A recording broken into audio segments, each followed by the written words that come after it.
আজকে আমি বানাবো সান্ধ্যকালীন নাস্তা। সেটা হচ্ছে যে লাউয়ের ভেতরের যে নরম অংশটুকু থাকে সফট সফট বিচিওয়ালা অংশটুকু দিয়ে অন্যান্য উপকরণ দিয়ে বড়া এবং সাথে থাকবে পেয়ারা জুস। তো এই নাস্তাটি বানানো দেখতে হলে আমার সাথে থাকতে হবে। আর আমার ভিডিওগুলো যদি তোমাদের ভালো লাগে তাহলে অবশ্যই লাইক, কমেন্ট, শেয়ার করবে। এটা আমি রিকোয়েস্ট করব তোমাদের। আর যদি একটু বেশি ভালো লাগে তাহলে আমার চ্যানেলটিকে সাবস্ক্রাইব করবে। তাহলে আমি চলে যাই মূল রেসিপিতে। এই রেসিপিটি বানাতে বানাতে আমি তোমাদের সাথে একটা গল্প শেয়ার করতে চাই। আর সেটা হচ্ছে বাস্তব জীবনের একটা গল্প। কয়দিন আগে আমি ছেলের স্কুলে গিয়েছিলাম। তো সেখানে স্বভাবতই অনেক অভিভাবকরা থাকেন। তা আমি তাদের সাথে একটু বসলাম। বিভিন্ন গল্পে গল্পে আড্ডাটা বেশ জমে উঠেছিল। মাঝখান থেকে একজন আপা বললেন যে, আপা জানেন, আমি আমার শ্বশুরবাড়িতে যে সম্মানটি পাই এটি একান্তই আমার ভাইয়ের জন্য পাই। আমি যে ওই বাড়ির বউ হিসেবে যে সম্মান পাওয়া সেটা কিন্তু আমি পাই না।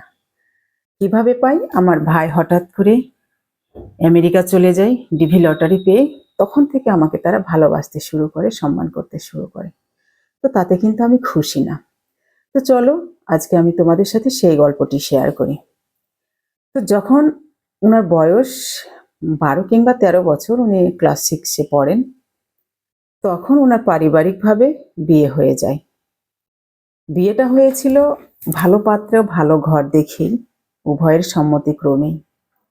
এবং তার বাবা মা বিয়েটি দিয়েছিল একান্তই অভাবের তাড়নায়। মেয়েটি দেখতে কিন্তু বেশ সুন্দরী ছিলেন। বাবা মা চেয়েছিল যে আমার মেয়েটি অন্তত 3 সন্ধ্যা পেট পুরে খেতে পারবে যদি এই পরিবারে বিয়েটা হয়। তো যাই হোক, ছেলের পরিবারের আগ্রহক্রমেই কিন্তু বিয়েটা হয়েছিল। কিন্তু সে যখন শ্বশুরবাড়ি গেল সেখানে কিন্তু কোনো ধরনের ভালোবাসা, সহযোগিতা সে পায়নি। সে সবসময় পেয়েছে অবহেলা, তুচ্ছ-তাচ্ছিল্য, নির্যাতন, এগুলো। কোনো কাজ করতে সে পারত না। কারণ তার বয়সই তো কম। 12-13 বছরে কি কোনো মানুষ কাজ শেখে? এটা তো মানুষের খেলার বয়স। তো সে যখন কোনো কাজ করতে পারত না, তখন তাকে নানান ধরনের খোঁটা শুনতে হতো। এবং এই খোঁটাগুলো তার বুকে গিয়ে বাধত। কিন্তু সে কাজটি সঠিকভাবে করতেও পারত না। কারণ কেউ তাকে ওইভাবে সহযোগিতা করত না। তো এরকম করতে করতে সে ফার্স্ট বেবি কনসেপ্ট করে। এবং যখন বেবি ডেলিভারি হয় তখন কিন্তু সেই বাচ্চাটাও মেয়ে বাবু হয়। এই মেয়ে বাবু হওয়ার কারণে তার সংসারে কিন্তু আরো মানসিক নির্যাতন শুরু হয়। শেষ পর্যন্ত সিদ্ধান্ত হয় যে তাকে আর তারা কোনোভাবে ওই সংসারে রাখতে চায় না। তাকে ডিভোর্স দিতে চায়। কিন্তু তার হাজবেন্ড তাকে বলেছিল যে, না, আমি তোমাকে ডিভোর্স দিতে চাই না। আমার বাবা বলছে বলতে থাক, তুমি তাতে মন খারাপ করো না। আমি যেভাবে হোক আমার সংসারটা চালাবো। যাই হোক, ছেলের বাবা শেষ পর্যন্ত সিদ্ধান্ত নিয়েছিল যে 2 বিঘা যদি জমিও বিক্রি করতে হয় তাও 2 বিঘা জমি বিক্রি করে তার ছেলের বউকে ডিভোর্স করবে। কিন্তু ছেলে তাতে রাজি ছিল না। কিন্তু ছেলের বাপকে ওইভাবে বলতেও পারেনি যে আমি এই ডিভোর্সে রাজি না। কিন্তু সে তার বউকে আশ্বস্ত করেছিল যে, না, আমি ডিভোর্স করব না, এই ব্যাপারে তুমি নিশ্চিত থেকো। তো একটা পর্যায়ে যখন ছেলে ডিভোর্স দিতে রাজি হয় না তখন কিন্তু তাকে আলাদা করে দেওয়া হয়। একদম শূন্য হাতে, কোনো টাকা পয়সা খাবার ছাড়াই তাকে আলাদা করে দেওয়া হয়। খুব দুঃখেই তাদের দিন চলছিল। মেয়েটাও আস্তে আস্তে বড় হচ্ছিল। তারপরে আবার সে কনসেপ্ট করে, দ্বিতীয় মেয়ে হয় সেখানে। তো খুব দুঃখ দৈন্যতার মধ্য দিয়ে তাদের জীবন চলছিল। হঠাৎ করে একদিন তার বড় ভাই আমেরিকা ডিভি পেয়ে যায়। ভাগ্যের কি পরিহাস!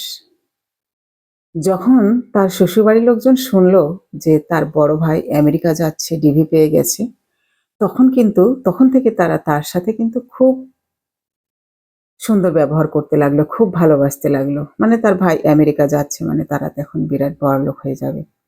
হয়তো এই সেন্সেই। তো তার বড় মেয়েটি, তার ভাই আমেরিকা চলে গেল। তার বড় মেয়েটি এখন অনেক বড় হয়েছে, সে বর্তমানে জার্মানিতে লেখাপড়া করে।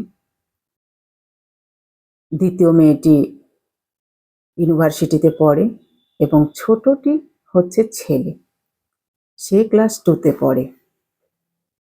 এখন তাদের সংসারে অঢেল সম্পত্তি আল্লাহ তাআলা দিয়েছেন। তারা অনেক ভালো আছে, অনেক বেশভূষা ভালো নিয়ে সংসারে সমাজে আত্মসম্মান নিয়ে তারা চলাফেরা করে। কিন্তু এই জায়গাটায় আসতে তাদের অনেক কিছু জলাঞ্জলি দিতে হয়েছে, মান অপমান সহ্য করতে হয়েছে। কিন্তু আল্লাহ তাআলা যদি কাউকে সম্মানিত করে তাহলে তো কারো কিছু করার থাকে না। তো সে গল্পটা বলতে বলতে একদম কেঁদেই ফেলল। সে বলল, আজকে আমার ভাই আমেরিকা গেছে বলেই আমাকে এই প্রাপ্ত সম্মানটুকু আমার শ্বশুর বাড়ির লোকজন দেয়, কিন্তু আমি তো তাদের বাড়ির বউ, একজন ছেলের বউ হিসেবে আমি তো এই প্রাপ্য সম্মানটুকু পাওয়ার অধিকার রাখি, কিন্তু আমাকে তারা কেউ দেয়নি। এবং আমার বাবা মাও চেয়েছিল যে আমরা যে খাদ্যের অভাবে আমাকে বিয়ে দেওয়া হচ্ছে, তো আমি যেন অন্তত খেতে পাই, কিন্তু আমি পেট ভরে 3 বেলা খেতেও পাইনি। এখান থেকে আমরা কি বুঝলাম? কি মনে হয় আপনাদের? অর্থ সম্পদ কিন্তু মানুষের বড় একটা সম্বল। আমরা যতই বলি অর্থ অনর্থের মূল, সেটা কিছু কিছু ক্ষেত্রে ঠিকই আছে, কিন্তু এই আপাটির যদি বাবার বাড়ির অবস্থা ভালো হতো তাহলে হয়তো শ্বশুরবাড়িতে এত নির্যাতনের শিকার হতো না, কিংবা এত ছোট বয়সে হয়তো তাকে বিয়েও দেওয়া হতো না। তো এই গল্পটি কেমন লাগলো তোমাদের?